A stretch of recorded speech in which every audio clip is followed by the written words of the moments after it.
back once we're in phase 4. Currently, we're scheduled to phase 4 is currently scheduled for March 22nd. Excuse me.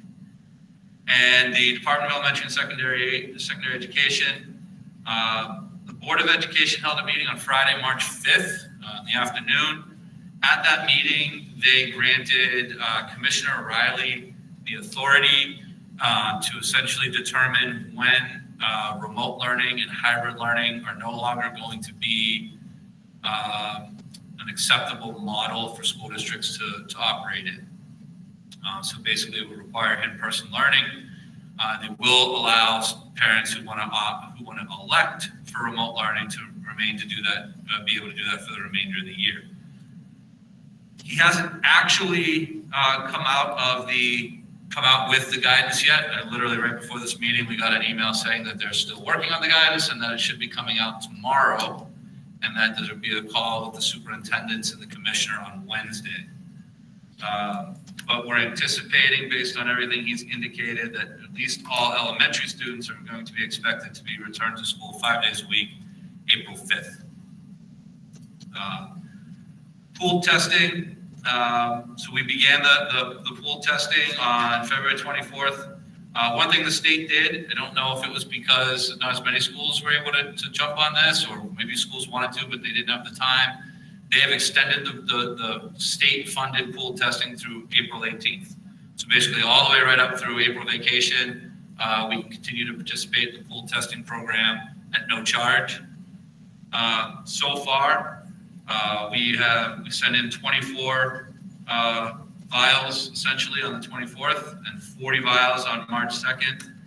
It's a total of like 500 and, no, what is that? 400 and something, I don't know.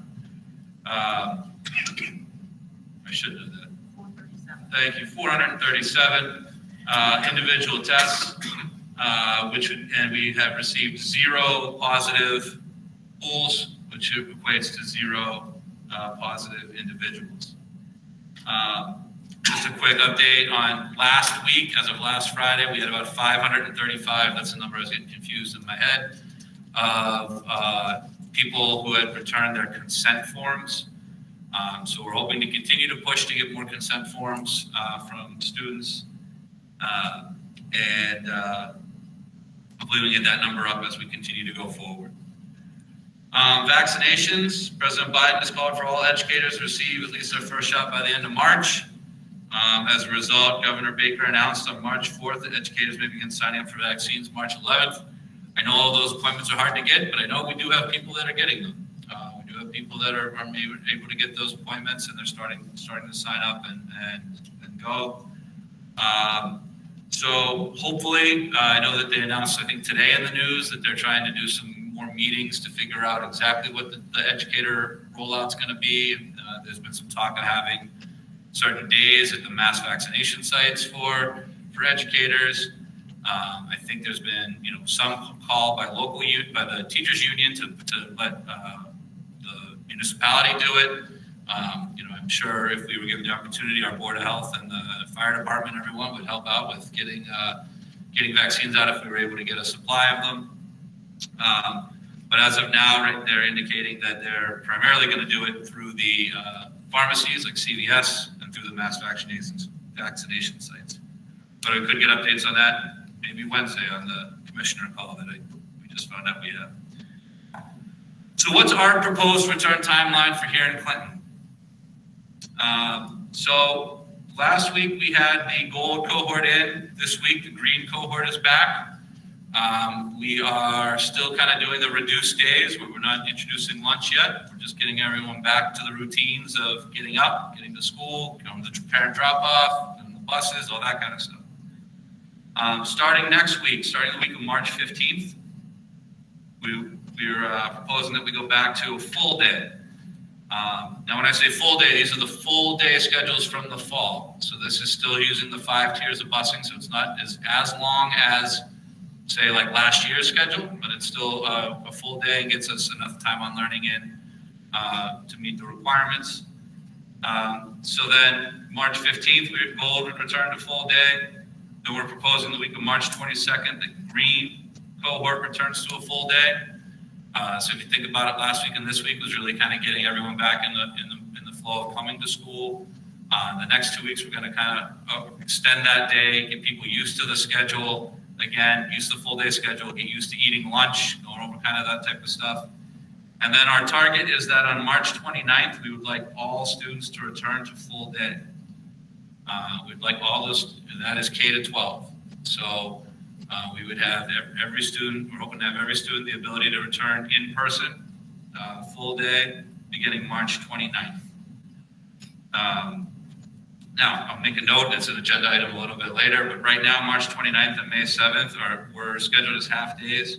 I'm going to ask the school committee to vote to make those full days when we get to that agenda topic later. We're going to try to find ways to build that professional development into some faculty meeting time and those types of opportunities we might have, time we might be able to build in or find since the day is a little bit shorter for the students.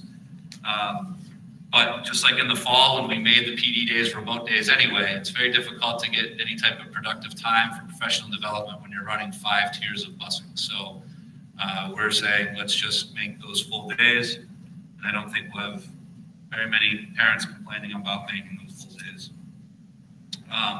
Some notes that people should be aware of or will maybe help people as they go forward.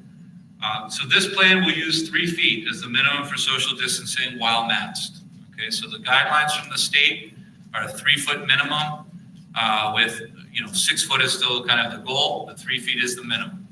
So we're structuring classes right now, and we've been going through and trying to reintroduce desks to classrooms and start setting up classrooms for a return.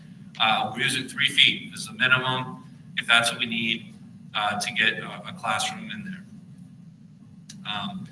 It's possible that if we have a class that we cannot fit in a classroom at 3 feet, that what we might end up doing is having some students in that class go to an alternate location to essentially learn remotely for that period.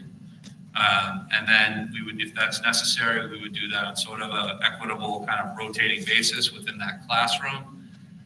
Most likely that scenario is something that would happen in either grades 7 through 12, where it wouldn't be all day, it might be one period throughout the day you had to go do that. So, but we're trying our best to kind of figure out those spacing solutions. Couple other things, we have a 40 by 100 tent that we were able to purchase. It's a used tent we were able to purchase. Plan was to set that tent up behind the tennis court area where it's flat, but as close to the middle school as we can get it. That tent will be set up with some older desks that we have and maybe possibly chairs, depending on what we need to fit under there, to try to create an outdoor dining space so that students can go out there and eat at 6 feet distance. Like I said, we're trying to use 3 feet as our minimum while masked. If you're doing something unmasked, it goes back to 6 feet. So eating is 6 feet. Mask breaks are 6 feet, those types of things. So we will have, unless we get any guidance that tells us differently, that's sort of how we're operating. 2 tents, one of 30 by 50 and one of 20 by 30, have been rented for the Clinton Elementary School along with tables and chairs to create outdoor seating. Basically, we're going to be taking a good portion of the blacktop for the basketball courts right there, right outside the cafeteria. These tents are not the ones that will be, they'll be just using the ballast on them, not staking those ones down so they can sit right on the blacktop. We have ordered additional dividers. So we have dividers that can go on a desk or a table that we've been using at the elementary school and the kindergarten and preschool classrooms where there are more tables than individual desks. We've ordered about 300 additional dividers. Those should be in next week. The idea is if we have areas where social distancing is definitely a challenge, for example, I know there's one science classroom in the middle school that has kind of these immovable benches that we can try to put the partitions up in between instead. We'll use those. The other thing is we want to make sure we have an ample supply so that if we did need to, if we did have some sort of, almost like a weather emergency type thing where outdoor dining wasn't possible at all, we had plenty of options to try to pull off indoor dining if necessary, even if that meant using other spaces like hallways or gymnasiums, working on those things. Waterproof seat cushions have been ordered. So they're nothing too crazy, but it's sort of like kind of the things you would sit on in the bleachers at a game. They're gold with the green Gale on them. We got 2,000 of them. We figure we'll give them to the students, so hopefully they can just kind of write their name on it, and they have them so that they can go and, you know, sit outside. It might be a nice day, but sometimes in the spring the ground's a little wet. This way they can get out there. I don't know if it doesn't go over well. We'll have a lot of promo nights next fall where we'll be giving away seat cushions. So, but that's the thought, was to try to make it so it's easier for classes to get outside. Right now, we're exploring early drop-off and late pickup options at CES to assist with the staggered start time. So, what's this mean? This is not saying we're bringing the before and after school care program back at this time. Maybe we could have those discussions as we go further. I'm going to actually meet with the Parks and Rec to try to see if they're interested in trying to do something, particularly if we're going to have the outdoor tent space that they might be able to use for that. But what we're trying to explore right now is opportunities so parents could drop their students off up to like a half hour before they might normally drop off, or pick them up to a half hour later than they would normally pick them up. Part of it is I think it's a win-win. I think it'll help parents, because hopefully at that time, right now at the elementary school, there might be parents that have to drop off their second grader and then kind of like go get a coffee and come back and drop off their kindergartner. This overlap would allow them to drop off both students at once. And then the other part is, by expanding that time that we have, it should hopefully help with any congestion from the parent drop-off and pick-up in the morning by trying to spread out those vehicles. We've been doing a nice job with it in hybrid, but it's only been half, right? So now we're thinking, okay, if you have twice the cars coming, what's that going to look like? So we're trying to look at this expanded drop-off times. So more information will come out on that prior to us returning. So at this point, that's pretty much the reopening timeline. That's pretty much what we are, the assumptions that we're working on as administrators, trying to get all this pulled off. I did meet with the CTA last week to talk about you know, how this plays into an MOU and what, you know, what things we might need to discuss the impact of in terms of working conditions. And so I think we had some good conversations. I think they were positive, and hopeful that we'll be able to get that finalized pretty soon. I'm trying to think, there's some other information. So in your packet, you do have this on the desktop from February 23rd. That's talking about that's in-person, expanding in-person learning this spring. That's from the commissioner. Beyond that is a letter that he has signed by a whole bunch of doctors that's talking about their recommendation for 3 feet. So 3 feet of distance between students, which is what we're looking at. So that's all included in your packet in case you have any questions on those. I don't know if you guys if you want to vote to follow this plan, or how you feel about that, or if you have any specific questions for me. Well, so we certainly can to endorse it, but our vote's irrelevant now that the commissioner has the unilateral authority to move forward. Pretty much. The only thing is, I guess, if you're voting to say the 29th, if you're okay endorsing that, because that's probably going to be before the commissioner's kind of deadline. But yeah, I know exactly. That was my question on the 29th. I'm not going to go instead of. Yeah, our goal is on the 29th. Essentially, we're moving to in-person, and or you can think of it almost as parent choice, right? So if you want to be in person, you're in person. If you want to stay remote for the year, you can stay remote for the year. But and we would just pretty much go to that on the 29th. That's our plan. That's what we're working under. I think we can pull it off. Obviously, I think we have one more meeting in between now and then on the 22nd. So if there was anything crazy with with data that we weren't anticipating that's coming out, or changes, we can always address it then, but I think this is a timeline that we can make it happen. So if you guys are willing to endorse it, I think we can Sure. move forward that way. Would someone like to make a motion to endorse the superintendent's reopening plan? I'll make that motion. Okay, I'll second it. And it includes full day on March 29th. Correct. I'll second it. I do have a question though, Steve, if questions open once I Motion second it. having made and seconded. Questions? Yeah, just because I know some parents have asked me, Steve, once March 29th comes and we're back full-time, do parents have to give a final decision if they want to be remote or in person? And is that decision then final for them? Or can they, if they're remote and they want to come back a week later because they see it happen and they feel more comfortable, can they make that decision at that time? Or is it like they need to make the decision before the 29th and that holds true for the rest of the year? So I think I would say in a perfect world, we'd like people to try to make the decision that they would like to do for the rest of the year. I know right now, particularly at the elementary school, they're doing a lot to try to look at those numbers of people because you had a lot of people who were full remote at the beginning of the year who now want to come back in person. You had some people who started as in person who might have said they want to be full remote when we were kind of in remote, and now they want to stay remote. So they're looking at making some subtle shifts between classes to kind of balance all those things out so that we can try to get, the right number of kids in each classroom and those types of things. So, I think in a perfect world, we'd like it so that people sort of can commit. That being said, obviously we're going to try to work with you, right? So our goal is to get kids in school. So if you're still not comfortable and you said we're going to stay home, and 2 days, a couple weeks later, you said, I think now we want to come back. It doesn't necessarily mean we're going to say, come on in tomorrow. It might take us a little bit to finagle it, but I think, bottom line is we're generally going to try to work with students and families.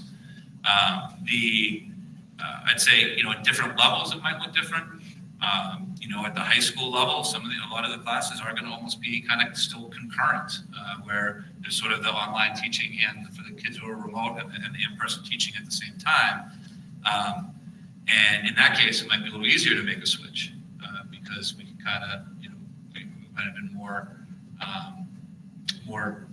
adapt to what we're doing anyway. So I think it's probably going to be more of a case-by-case basis, but this is a year that it's hard to say hard no to anything. I think we're just trying to do the best we can and try to work with families as much as we can. Perfect. Thank you. Good question. Thanks. Any other discussion? Just a quick statement.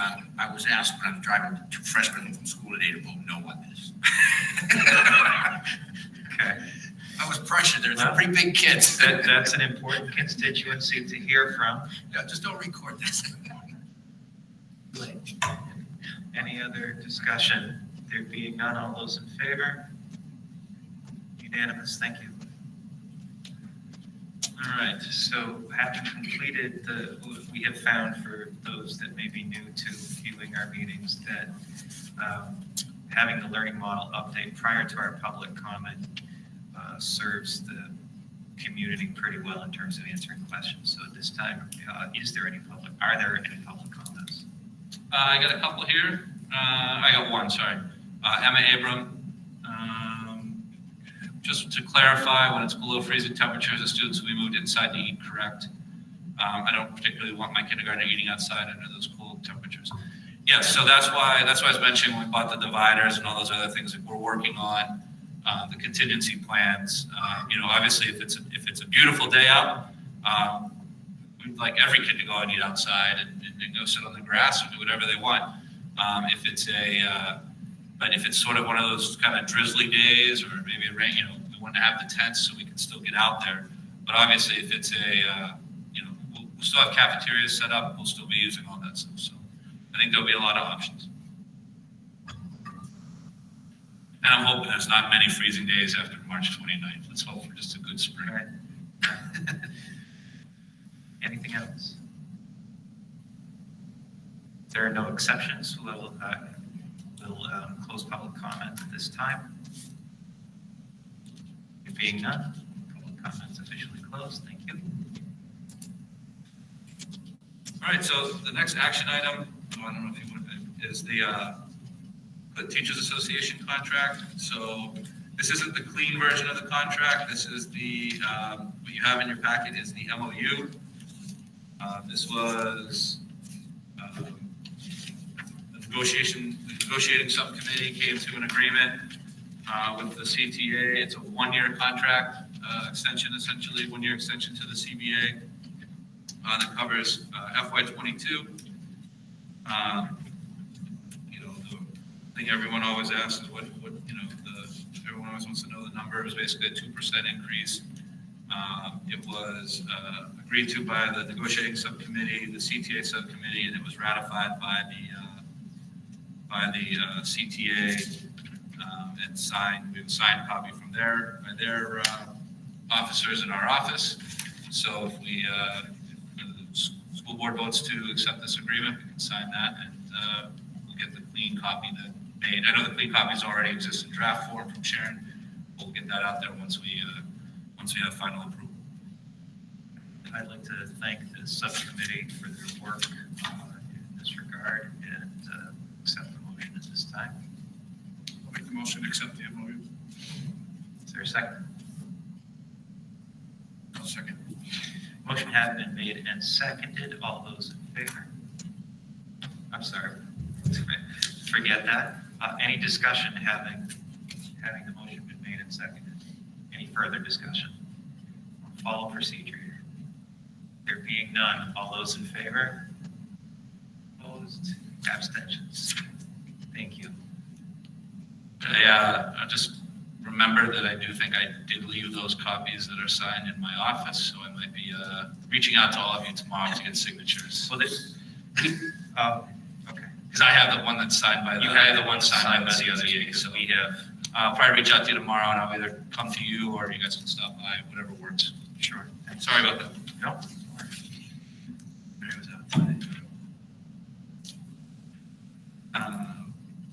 All right.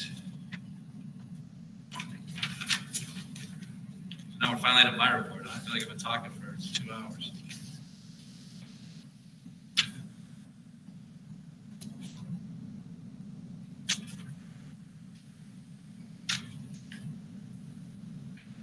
So you should have, or I have this letter. That's why I should. There's a leave of absence request that we received. It says, I, Felicia Neely Trainer, would like to ask for an extended leave of absence to stay at home with my children for the 2021-2022 school year. My position held is a physical education health teacher at Clinton Middle School. Thank you for your time and consideration.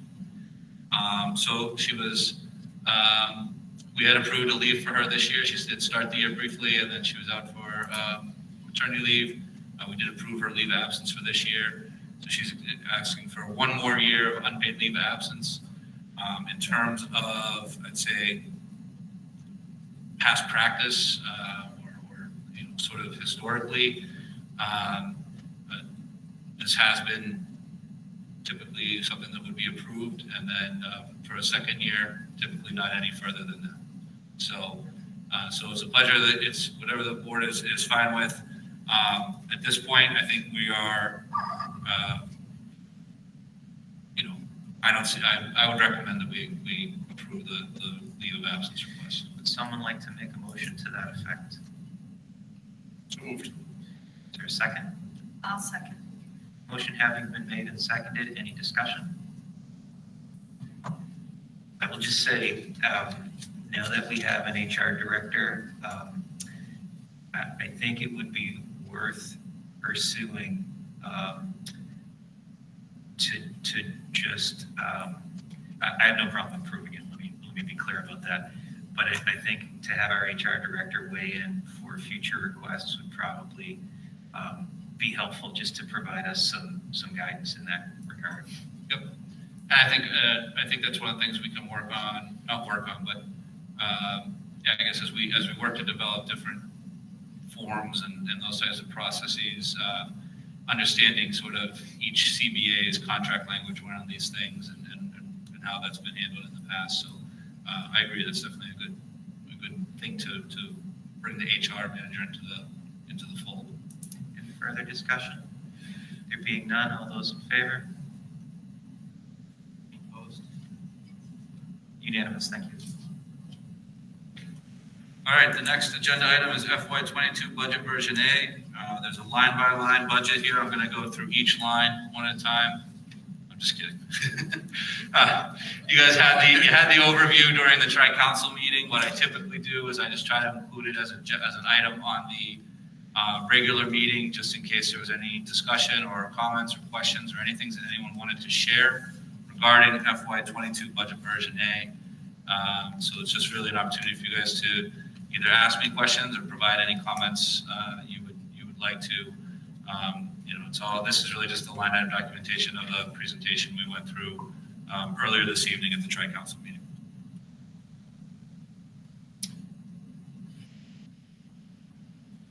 Questions or comments from the committee?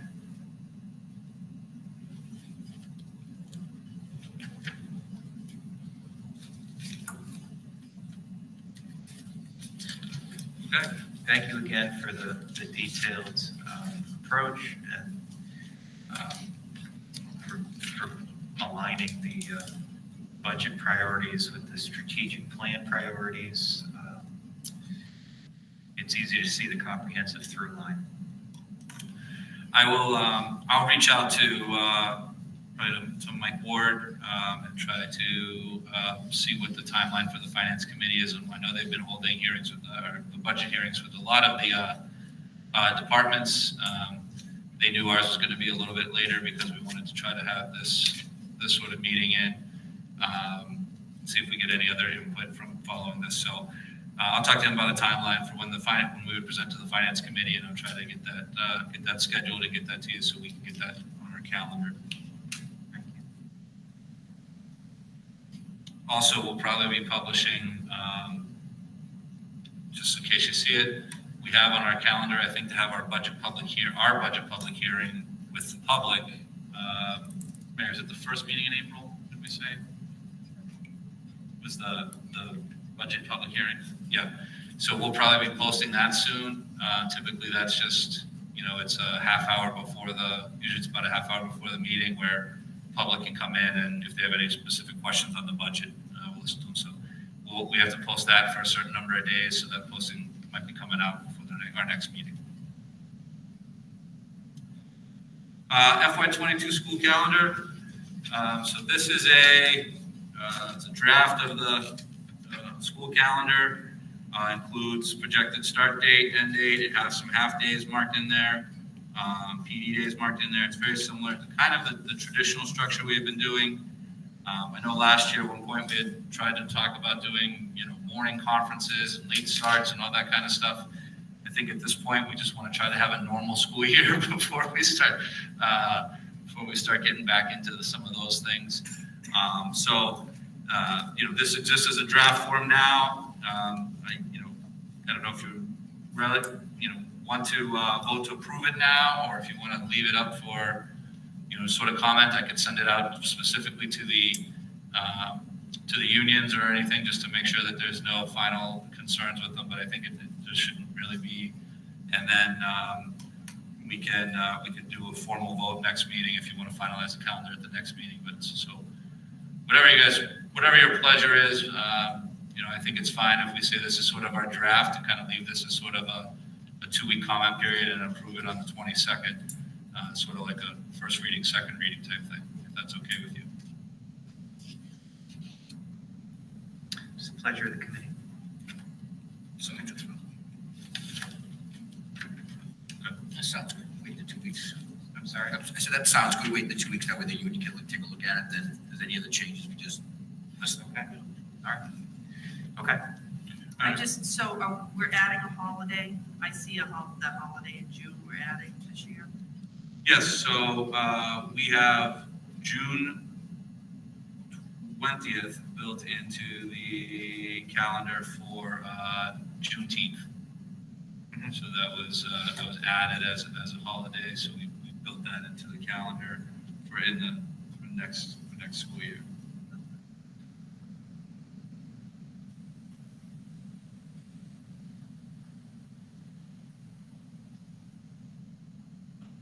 All right, so just some general updates then.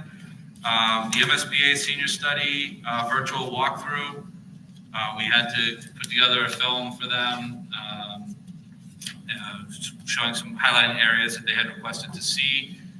I met we had a meeting on Friday. It was like me, Courtney, me, Ms. Harder, and Mr. Tahan, Mr. Lowe, Mr. Morrison, right? So we walked around the building and just kind of looked at all the different places and talked a little bit about how, how we'd want to kind of structure this. And so Mr. Morrison was really kind of the cinematic person, really guiding us with what's the story you want to try to tell here. And he did some nice scenes would kind of show at where the walls were added based on the original blueprints. And then I think he went over and did a lot of the video footage. Mr. Tahan, Director of Technology, he pretty much did all the editing with the voiceover and tried to get all the video clips with the voiceover in. So it was really came together very quickly, pretty smoothly, but I owe those guys a lot of thanks on the back end, because I'm sure there was a lot of agitated editing moments in the background that I didn't see. But I thought it turned out pretty well as far as highlighting the different areas. I know it was the link to that video I think was shared with you with your packets. Looked terrific. So we got that to them on Thursday the 4th. It was due Friday the 5th. She confirmed receipt of it. So that's where we stand with the MSBA. Good. Great job, Steve. Thank you. Please extend our thanks to everybody responsible for that. It's exciting news, and hopefully they have everything they need from us to have a positive decision. Hope so. On a side note, I have started drafting sort of a survey to try to get some public feedback on that project. Yeah. I've shared it with some of the administrators, trying to get some preliminary feedback from them, and probably bring that to one of the future meetings here to get some feedback from the committee, so we try to make sure that we really think we're asking the questions that we really want to get the answers to. Joel, I just wanted to say to the group how great it is to see that, like, in a COVID environment where most places are not doing business as normal, like continuing to move our path forward just from what our long term and our near term is. It just seems like we haven't missed a beat. Yeah. So, to continue participation. I know that it was uncertain how many schools would actually respond, how much time could they put in, would they dedicate the time to it? And I think because we were so well positioned to deal with COVID on the day-to-day, it hasn't distracted us from the longer term goals that we have. And I think that's just kudos to the leadership team and everybody involved, because it's a big project, right? You don't want to lose momentum on these types of things when we have needs. So great job. Agreed, and thank you for sharing that. You're absolutely right. All right, so just a quick professional development update. March 5th, we had a professional development day. It was actually really well timed, I think, because we were able to spend about a third of that day was dedicated to staff meetings that were dedicated really to hashing out reopening and saying, being able to kind of say either here's our plan, what concerns do you have, or here's the problem we're struggling with, like what are some ideas you guys have. So I think I think that was key in trying to give our faculty and our administration a chance to really just sort of have some time to work through their building specific issues. That's not to say PD didn't happen. We also had our technical assistants work with our UDL consultant. She spent about 2 hours at every building working with each level on their universal design for learning, professional development. And then we also had some individual time, more for planning for UDL, but also to do some tiered focus monitoring work. That's sort of a special education, civil rights review that we have to do every 3 years. You have certain indicators you have to show evidence on. So one of them we were doing, which we actually did last year too as part of another review, but it was sort of it's a bias, curriculum bias reflection, where you're supposed to look at all of the resources you use in your classroom, not just your textbook, to kind of review them for bias. And we figured, even though we did it last year, we've had some professional development on that, and I think sort of the conversation around what bias is, what that might look like, has sort of changed nationally, I think, in that time. So we had staff kind of work on that bias reflection. As I mentioned, March 29th and May 5th are currently scheduled for half days. What I would ask the committee is to please maybe vote to change the calendar so that March 29th and May 5th will just be, I don't even know how we want to describe them, as just sort of regular days, not professional development days. And that way, because I just think it's very difficult to do that with the busing situation, but I think we can still get the work done we need to get done. I don't think it's going to leave anything on the table. We're just going to have to get a little bit creative about it. Right, so our purview is just to amend the calendar and then leave it to you and your staff at how you're going to use them. So would someone like to make a motion to amend the calendar, changing the 29th of March and the 5th of May to full days instead of half days? So moved. Second. Motion had been made and seconded. Is there any discussion, any further discussion? There being none, all those in favor? Unanimous, thank you. Thank you, I appreciate it. There's a update in your packet with some more updated Fall 2 athletics information, some update on the numbers. As of the writing, they had 49 students in football. We're trying to go ahead with the varsity and JV schedule. Cheerleading has about 15 participants. There's sort of the tentative kind of schedule, but we don't necessarily have we kind of have our opponents by week. We don't really have the dates and times all finalized yet. And, part of that is, we're anticipating, if you look at our home games right now, we're only slated to have 2 home games, week 1 and week 5. Guessing week 1 is probably most likely going to be played at Neshoba, just due to the field conditions.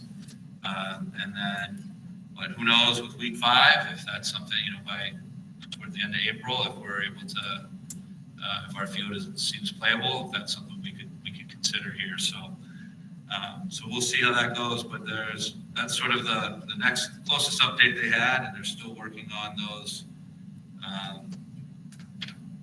still working on the final schedules. Like I said, mostly it's because a lot of schools are going to be sharing the turf fields, so it's hard to just sort of say like it's for everyone's Friday at 7 on this week. They're kind of piecing it together.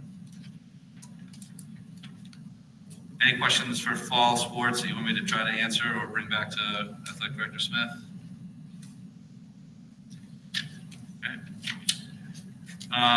The last thing was kind of an insert in your packet. It's this Keystone agreement. So Keystone is formerly known as FLAC, and it is the educational collaborative that we belong to. This is a change of the agreement, their collaborative agreement. The biggest change is that they're adding a 12th member. So Narragansett wanted to become a member in the Keystone Collaborative. So it was voted by the board of directors that I'm on to accept Narragansett in as a member. However, then we have to bring those back and get sort of the amended agreement voted, okayed by our school committees, because it is a collaborative agreement with us. So if you guys are okay with the basically adding Narragansett as a member and accepting this revised agreement, then we could vote in the positive. If not, I can bring any questions back to my board at FLAC. Sure.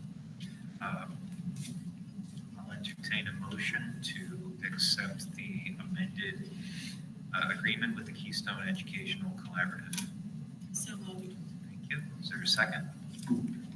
I'll second. Motion has been made and seconded. Any discussion? All those in favor? Unanimous. Thank you. Thank you. And I think that concludes my report for tonight. So do we have anything new? I know that obviously we affirmed the fruits of the labor of the negotiations subcommittee. Anything from the others? I just know Mr. Bailey and I are looking forward to meeting with our new facilities director as soon as he comes on board. Terrific. Is that Monday, right? Yeah, the 15th, I think Mr. Ward and I are going to try to meet with him then, and then probably make sure he's connected to you guys, and you can schedule a meeting. And marketing, I know they just appointed the new cable director, so marketing, we're going to try to schedule a meeting with the new cable director, so kind of bring everybody in the loop. All right, I guess that covers things then. Anything under old business? Just a quick question. Mr. Bailey, was there any update necessary that we've heard of or in the building situation? Anything you need from us? No, they didn't meet. Okay. Thank you. Anything else under old business? I don't remember, did we schedule another? I forget. I know. He just asked, we did have a safety committee meeting on it was after the last meeting, right? Wasn't it Yeah, it was Tuesday, wasn't it? Yes, we don't have this coming, or this I week, skipped right? over it. I apologize. I think we did it the Tuesday after the Monday, wasn't it? Because I had suggested that we do the next one next Tuesday, the Tuesday after as well. So it's not too long. No. Okay, that's all I need. I'll look it up and get it. Send out a reminder. We had The safety yeah, committee has been meeting pretty regularly, looking at Yeah. data and those types of things, so. Yeah.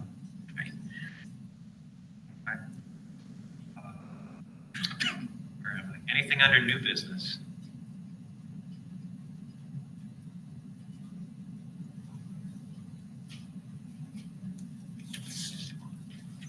Doesn't seem like there is. I will sort of echo Mr. Barakis's sentiment and just say thank you, to your leadership team, to the teachers, to our families.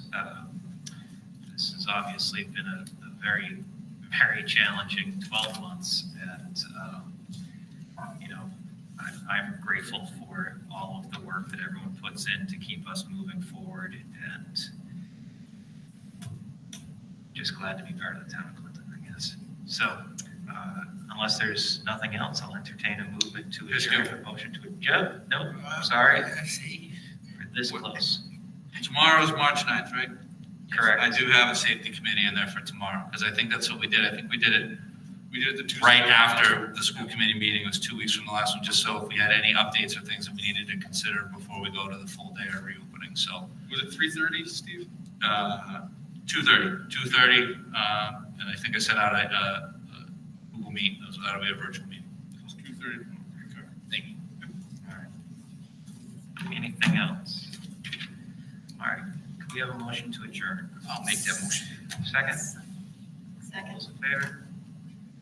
Unanimous. Thank you. We stand adjourned. Have a good night, everybody. Yeah.